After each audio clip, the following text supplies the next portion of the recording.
This is a story that happened to me recently. I was still in my first year of university, and I've only just made friends with a few other students.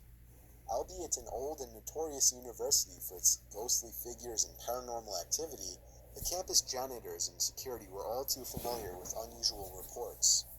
The art and design faculty was subjected to the oldest campus of the four separate buildings, and the block my class happened to progress in was the allegedly haunted section as well.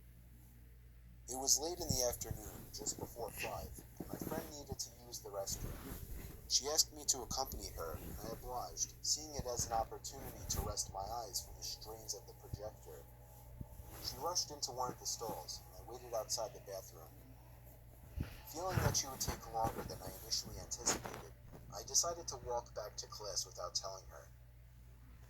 As soon as I sat down, she barged into the class, calling out for me. According to her claim, she heard the sink's tap turn on and thought it was me playing a prank.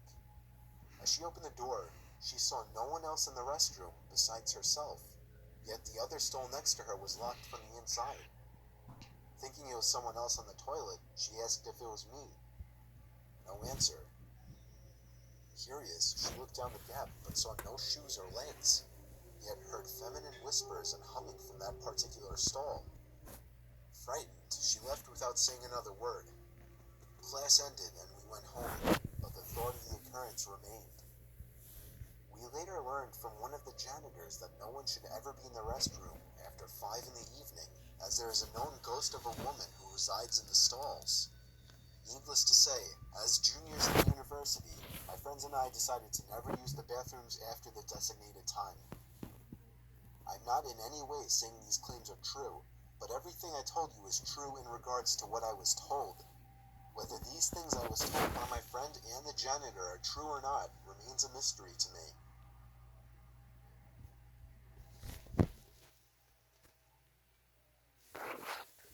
This happened.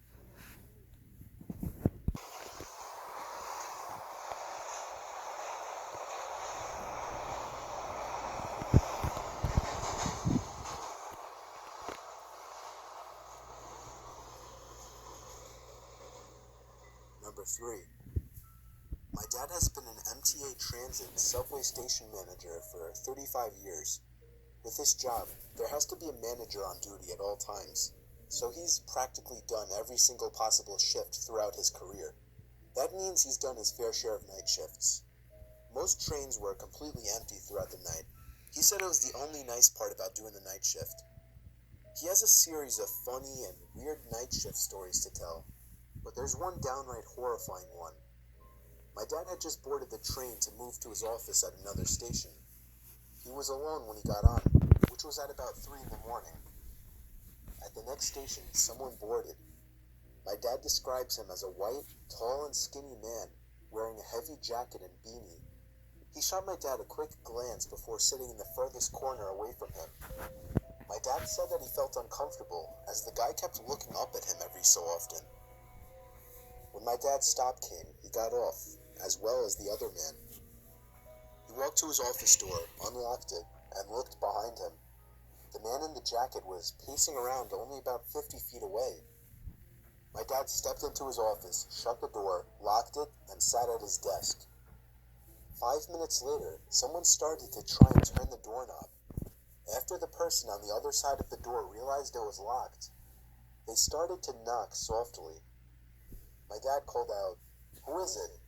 And they responded, "I want to talk." He told whoever it was to go away. He says he knew trouble when he saw it. He had a good feeling it was the guy from the train, as this station at a time like this was apparently always completely empty.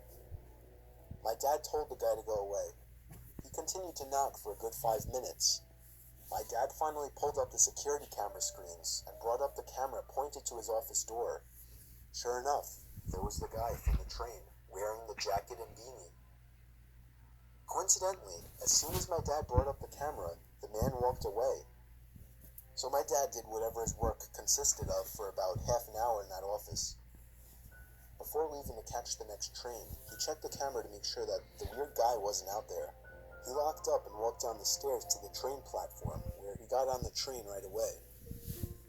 Looking out the window, He saw the guy from before walking down the stairs to the platform and then stepping on the train into the same car as my dad. He sat down on the opposite side, a few seats to the right. My dad tried to look away and pretend not to notice him, but he knew the guy was staring at him. He at one point gave in and stared back, giving a slight nod and smile in some sort of truce attempt before looking away again. The man stared at my dad the whole ride to the next station, but my dad never looked back at him once after the first time. Now you may be asking, why didn't he try to forcibly get the guy to back off?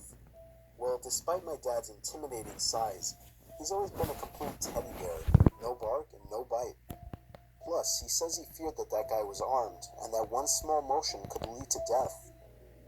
When the train stopped at the station, my dad practically ran all the way back up to the streets, constantly glancing over his shoulder, and yes, the man from the train was following him. My dad had to find the first public building still open to try and escape. He found a Wendy's that was open and stepped inside. He sat and watched as the guy following him walked up to the window, stopped, and stared my dad down through the glass for about 10 seconds before turning around and walking across the street and then down the sidewalks. My dad said he ate, waited a little longer, then left the Wendy's to get to his third and final station for the night. The scariest part, when my dad was in his third office, as he was checking the security cameras out of the paranoia of the situation, he caught the guy from the train pacing around the outside, only about 30 feet from his office.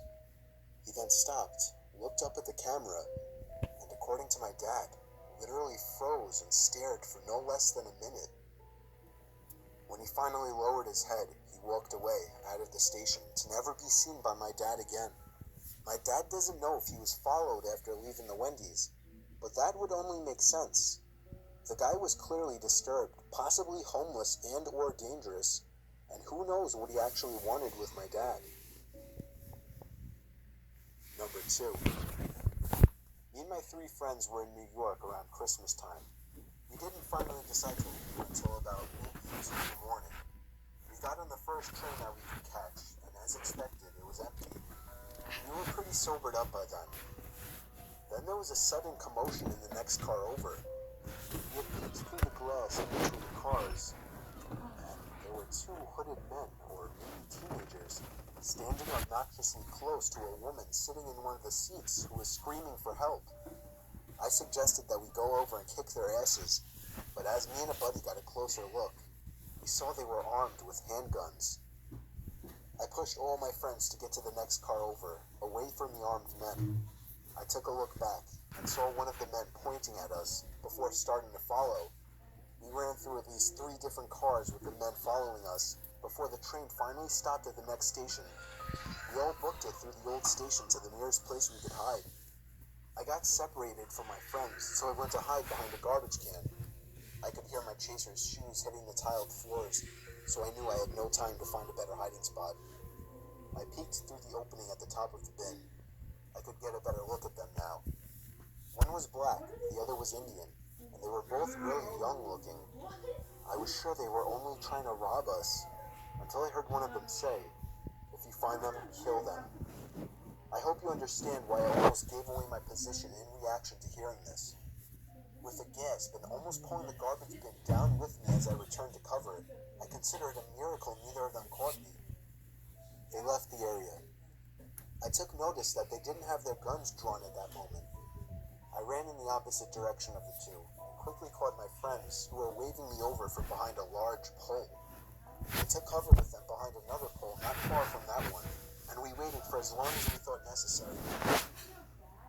The big shock to the story, though, was when we caught a glimpse of the woman from the train, who we thought was being threatened by the 2 men, walking over in the direction of the men, and then calling something along the lines of, "Where are they? Don't tell me you didn't get them." The 2 men reappeared from beyond a corner, walking over to the woman. The rest of what they said was too low to pick up on. They walked back down the stairs to the platforms, and as we could guess, waited for another train to run their trap again. At the very least, we called the police and reported what was going on, but I have no idea if they were ever caught. Number 1. My name is Danny. I'm 22 years old, and this was the most horrifying experience of my life. I live and work in New York City, but I don't have a car, so my main mode of transportation is the subway. It was a Saturday night. I was on my way home from a party in the middle of the night.